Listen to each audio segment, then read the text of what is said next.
umaga mga palangga. Napabor na po ko dito sa Makati. Galing ako sa Malati. Karon, gusto ko sa likod ng Fortuner na nakaparada mga palangga. Nandun yung pares na idol ko talaga. Mga isang buwan, lagpas pa siguro na hindi na ako nakakain. Na-miss ko na talaga ang lasa.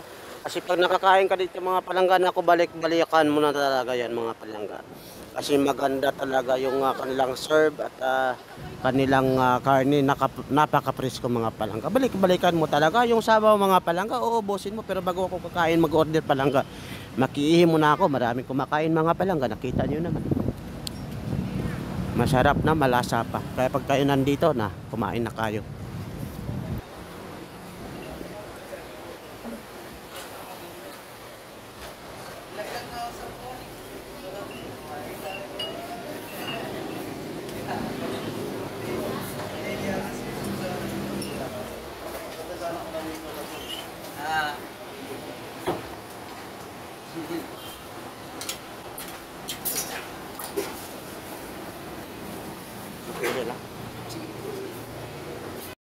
Pagkatapos ko na umihi mga palangga, kasi nagpaalam ako umihi. Pagpasok ko, nag-order na ako.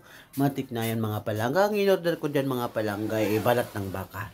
Balat ng baka, pagkatapos lagyan pa ni ate ng taba ng baka. Ay, sarap talaga mga palangga. Excuse me, habang nagbusabar ako.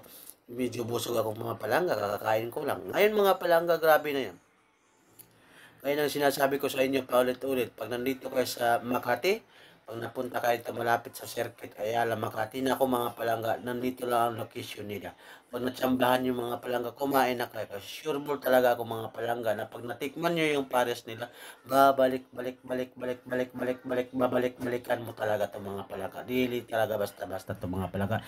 Tingnan nyo naman yung serve mga palangga. Sa halagang 80 pesos mga palangga, hindi ka natalo, walang talo mga palangga. Hindi ka lalabas dito natalo mga palangga. Tingnan nyo yung serve, punong-puno yan mga palangga.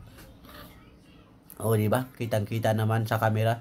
O ngayon, medyo may nakaharang, kunin ko ng kain na, ang kanin na. Sabi ko, excuse, boss. Laki ng katawan eh. Shout out sa iyo, sir. O kita niyo naman mga palangga, o, di ba? O mga palangga, babalat na tayo. Kasi sabi ko nga sa inyo, pag nandito ako sa area ng Makati, hindi ako pwedeng hindi kakain nito. Kasi yung sarap talaga tingnan niyo naman mga palangga, pag kami kosmikos ko. Halos wala ng sabaw mga palangga, halos laman ang nakalagay. Tingnan nyo, o, di ba? Ganon kasarap ang kanilang serve dito mga palangga. Hindi ka talo, talagang lalabas ka ditong busog. Nako, promise yan mga palangga.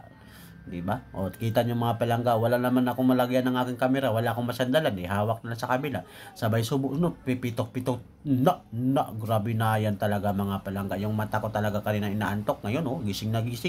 Grabe na yan mga palangga. Pag natikman, ito yung sinasabi ko talaga sa inyo mga palangga.